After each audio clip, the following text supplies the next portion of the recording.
Hello friends, आज की इस वीडियो में बात करेंगे पैनासोनिक डीवीआर में बीप सायरन अगर आता है तो आप कैसे उसको बंद करेंगे। ठीक है, ये अगर हार्ड डिस्क का एरर है या नेटवर्क एरर है या फिर मोशन डिटेक्ट करता है तो उस टाइम एरर आता है, तो उसे कैसे आप हटाएं। ठीक है, तो चलिए स्टार्ट करते हैं वीडियो को। मैन मेनू में सबसे पहले आपको जाना है एंड देन आपका जो भी पासवर्ड है, पासवर्ड को एंटर करेंगे। यहाँ पे पासवर्ड को एंटर करने के बाद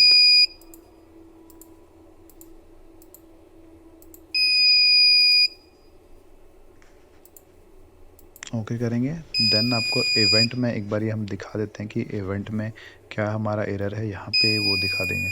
तो ये देखिए नो हार्ड डिस्क लिखा हुआ है, इसमें हार्ड डिस्क नहीं है और नेट डिस्कनेक्ट है।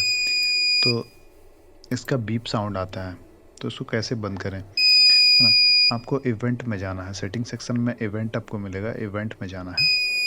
और इवेंट में जाने के बाद आप यहाँ पे देख पा रहे हैं एबनॉर्मिलिटी, एबनॉर्मिलिटी में आपको जाना पड़ेगा। ठीक है, अलार्म के नीचे एबनॉर्मिलिटी है, वहाँ पे आपको जाना है। यहाँ पे जाने के बाद नो हार्ड डिस्क, इस पर एनेबल जो है उसको अनचेक कर देना है, नो HDD को, और अप्लाई करना है, फिर सेव कर देना है। ठीक है, एंड देन फिर अगेन वहाँ पे हार्ड डिस्क एरर को सेलेक्ट करना है या फिर नो स्पेस को, उसको भी अनचेक कर देना है, अप्लाई करना है, सेव कर देना है। ठीक है, इस तरह से सेव करने के बाद आपका रिजॉल्व हो जाएगा। Thank you for watching this video. Please hit like and subscribe my channel.